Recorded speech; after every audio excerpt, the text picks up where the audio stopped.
This happened in the fall of '93, when I was 20 years old. In the interest of context, this was before I started college, and I was working the material prep department of a plastic factory on the night shift. I was the only woman in the department, and my male coworkers were initially skeptical that I could handle the job, but I proved myself and earned their respect.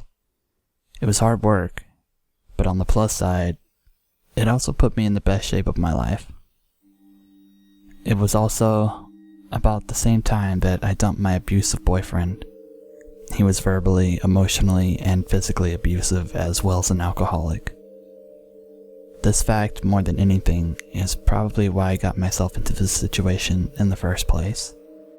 I had just gotten off work, and it was about 1:30 a.m. My car was running on fumes, so I stopped at a local gas station to fill up. While I was pumping gas, a woman about my age approached me, looking nervous and scared. She said that she had been at her boyfriend's house and they had gotten into a fight. She walked to the gas station and used the payphone and called a friend to pick her up. But on the way there to the station, a car pulled up as she was walking, and the guys inside started catcalling her and harassing her. With a slight movement of her head, she indicated a car that was parked off to the side of the gas station dumpsters. I saw a large light green car, like a Caddy or a Lincoln, with at least 2 or 3 shadowy figures inside. She said they threatened her, and she was too scared to call her friend and wait. The woman was neat, well-dressed, and didn't seem high or drunk or anything like that. She just seemed really nervous and freaked out, so I didn't even hesitate. I finished pumping my gas and told her to hop in the car. Then I'd take her home. At that time, on a weeknight, there was a little traffic, so I booked it right out of the gas station and asked her where she lived. She kept twisting around the seat to see if the car was behind us, and when I asked her to put her seatbelt on, she ignored me and kept looking for the car. I assumed she was just scared. A few blocks down the road, however, I noticed she was looking around the car. And she started asking me about money. Where's your purse? Where's your bag? I need money. You need to give me some money. My stomach sank. I have this woman in my car, and now she's gonna rob me. Fuck. But when I thought about it, robbery just didn't make much sense. I was driving a 1985 Chevy, affectionately nicknamed Shitbox, and was wearing my work clothes, a ratty t-shirt and jeans with combat boots. I did not look like a person with a lot of cash, primarily because I wasn't a person with a lot of cash. She twisted around the seat again and started yelling, "There they are! There they are!" She didn't sound scared anymore. I checked the rear view and, sure enough, the light green car is right behind me. She started cackling and bouncing up and down the seat. "My boys are gonna fuck you up, bitch! They're gonna fuck you up!" She's laughing like crazy, opening the glove box, looking in the back for a bag or a purse, telling me all the messed up shit these guys are planning to do to me. Now, if I'd been smart, I would have driven to the police station. Actually, if I'd have been very smart, I would have called the cops at the gas station and waited until they arrived. That would have been the intelligent thing to do. Unfortunately, none of those crossed my mind until later. In the moment, I just got really, really fucking angry. I realized 3 key things all at once. There was an intersection up ahead, with cars on either side waiting to cross, and the light had just turned yellow. I had a spare box cutter that I kept for work in the driver's door, and this crazy bitch still hadn't put on her seatbelt. I didn't think. I floored it and passed under the yellow light just as it turned red. I glanced back to see if the green car was still behind me, but the cross traffic at the intersection had started to move and they hadn't caught up. The bitch started yelling, so I slammed on the brakes, and she hit the dash and windshield with a solid and viciously satisfying crack. When she rebounded to the passenger seat, I had the box cutter in her face and was screaming some batshit crazy stuff. I can't remember exactly what I said, but it was along the lines of, "Get the fuck out. Get the fuck out of my car before I cut off your face and make you eat it, bitch." The crazy screaming in the box cutter combo worked. She grabbed violently at the handle and popped the door open, and I started shoving and punching her until the bitch tumbled off the door onto the curb. I stomped on the gas and got to the next turn and squealed around it with the passenger door still open. I made a few more turns because I was afraid that that green car might catch up to me. After a little while, I stopped to close the passenger door and then cut across town and got onto the highway to go home. I was on the highway for about 5 minutes before the shake started. I pulled off to the shoulder to calm down and get my shit together, and then I drove home. I told my older sister I was living with her temporarily after the breakup with my ex, everything that happened. She wrapped me in a tight bear hug while simultaneously yelling about how stupid I was for not going to the police. I've never been so glad to be yelled at in my entire life.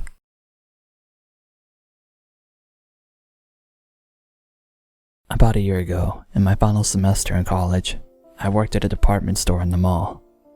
I didn't have a car yet, so I asked for day shifts because it was a 2-hour bus ride back home. So basically, if I had closing shift, I'd get done at 11 but not get home until 1 a.m. But sometimes I'd be given closing shifts, and much to my annoyance, since I had 6:45 a.m. classes and my mother's worried because who wants their kids on public transportation that late. Sometimes she would come and get me, but it'd be too much of a hassle to get my younger sister out that late and such, so I never asked her. My managers, being the jerks that they are, gave me a week of closing shifts knowing my situation. I was pissed, but whatever. One night, I had just finished my shift, got on the bus, I sat in the back, and was minding my own business when my iPod died. I was annoyed, but I just kept my earbuds in and occupied myself by playing a crossword puzzle on my phone. About 2 seats behind me, I hear these two guys speaking in Spanish. Now, my stepmother is Puerto Rican, so while I understand a fair bit of Spanish, I don't speak it. So I hear them talking, but I don't pay attention because it's rude to eavesdrop and all. Until they say, "That black girl up there." Then my ears perk up.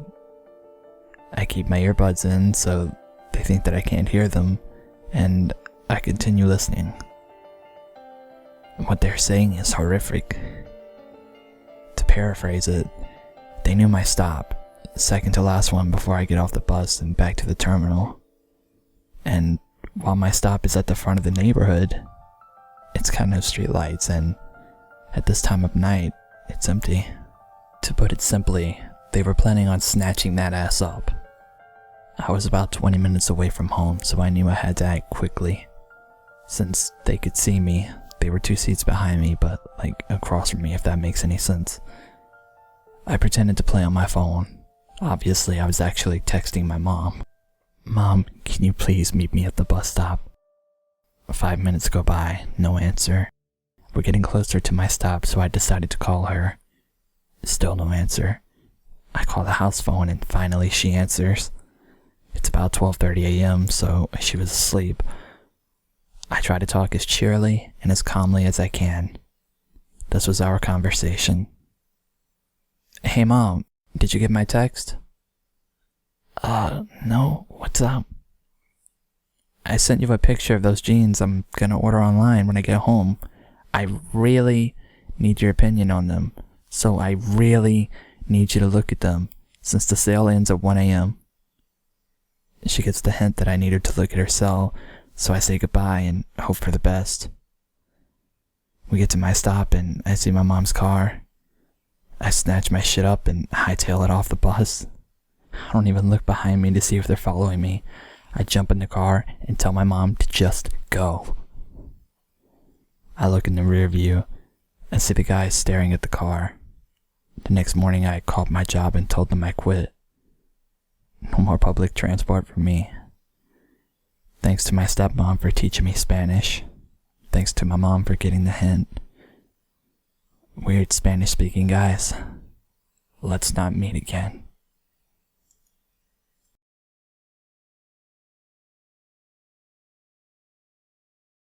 My parents belong to a very tight-knit religious family. In their church, families have known each other for generations, so this makes secrets hard to keep. My mom used to be somewhat of a Bible school teacher for kids.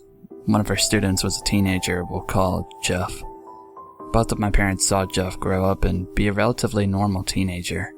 About a month after I was born, they took me to church. After service was over, we got into the car and were ready to leave. But that's when they noticed the strangest thing. Jeff was staring at me through the window. His hands were pressed on the pane and he had a terrified look on his face. My dad asked him if he was okay, but he didn't answer. He just shook his head in absolute fear. Finally, my dad honked the horn and he jumped back as if he was disconnected from a trance. He then glanced at my parents and ran back inside the church. My parents commented on how odd his behavior was, but soon forgot all about it. Jeff went on a trip to New York and didn't come back until I was about 7 months old. It was around that time that my mom started worrying about his approach to me. Babies are always considered adorable, so my mom was used to people begging to hold me, but Jeff was different. My name is the same as a princess in fairy tales, so at first my mom didn't think it was strange that Jeff would call me princess before saying my name. He would grab my face and kiss me for long periods, and then would beg my mom to let him take me outside, by myself. He would tell her things like, "I am so in love with her eyes, they're the most beautiful things I've ever seen." My mom got very suspicious and began to limit my time with him. Whenever he would beg to carry me, she would give him excuses. Later, she told me that it was very odd that he would ask other parents to let them borrow the kids, so he could take them to pizza or to the arcade. Unfortunately, most of the parents did. When I turned 2, my parents moved to another church, still within the community, except that it was closer to home. I would still see Jeff occasionally. However, there is one encounter about 2 years later that will stay on my mind. I remember he approached me and knelt down to my level. I remember thinking he looked very handsome and nice. He started asking me questions like where I had gotten such a pretty dress or what my favorite color was. I was the most talkative kid I had ever met, so I talked to him for a while and it felt like forever. Suddenly, he leaned into my ear and whispered, "You'll always be my princess." And then he tried to kiss me in the mouth. I spun my head, so he only managed to kiss the corner of my lips, but it left me feeling incredibly uncomfortable.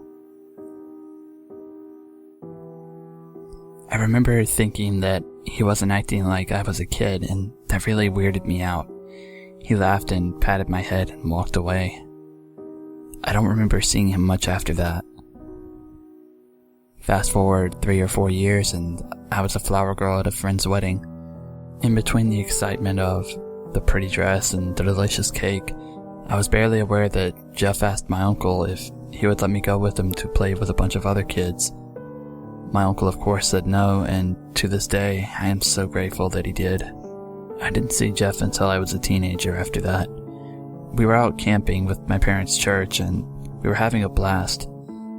My cousin Lisa and I were just a month apart and the best of friends, so we spent as much time as we could together.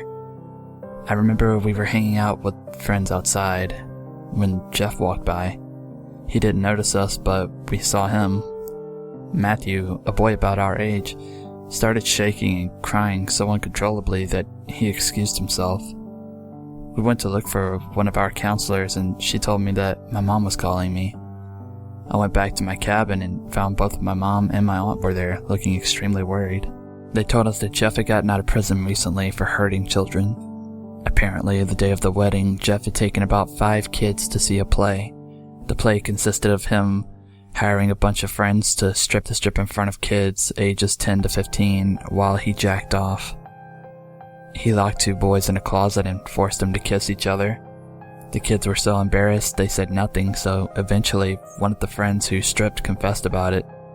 He had been in jail for a while, but had gotten out on good behavior. My mom and aunt cautioned us to stay with or next to a counselor at all times. I was pretty concerned, but Lisa, being the more adventurous of the two, said she wasn't afraid of him and that he couldn't do anything to her or she'd kick his ass. We went on to have our camp activities when we started noticing that Jeff followed us everywhere. He had a big camera and the flash of his pictures always followed us. Whether we were eating or playing soccer or just talking to friends, he would always be somewhere around taking pictures of either Lisa or me. He wouldn't approach us though, except for a wave once in a while. Like idiots, we kept quiet about it until our friends started noticing. One of my friends walked up to him and asked him if he had a problem, but he just brushed it off. On the last night there, we were supposed to have a father-daughter dinner. I was sitting at the table, and as soon as he walked up to us, my heart sank. He congratulated my dad for my accomplishments and told him that he thought I was so beautiful and intelligent. He tried to start a conversation with me, but I refused to respond. My dad said something like, "You should get back to your own hall," and he agreed, but before he left, he put his arms around me and said, "You are still my princess, right?" I fought not to vomit. He walked away and I didn't see him until later. But since it was our last night there, we were all playing with glow sticks on the grass. We had been instructed not to leave our graves because of the danger of wild animals. I remember playing some dumb game when I noticed that Lisa wasn't next to me. I started panicking and told my cousin's oldest brother, Jake, about it. We started running all over the place trying to find her, but it was so dark and we only had one flashlight. Suddenly, Jake spotted her walking towards the restroom. They weren't working, so the lights were off. We were a few yards away, and still, when we noticed that Jeff was walking right next to her, no flashlight, nothing. He was about 4 feet from her. Jake yelled at the top of his lungs, "Lisa!" And she turned around at us surprised. Jeff saw us and looked so freaking panicked. I was so relieved to have found her that I didn't even notice he ran away. There is no doubt in my mind that he was looking to rape her that night. After all, that place was a dead end and the only restrooms there were for women. He had no other reason to be there. I later found out that Brian and his brothers had also been molested by Jeff and hadn't come forward until after that camping experience. I know that Jeff was put in jail again sometime afterwards, but that was years ago and he's out again, living in Canada. Although he sometimes visits the US. To this day, he remains one of the most disgusting creepers I've ever met, and I hope to never meet someone like him again. I still cringe every time I think of how I was his princess.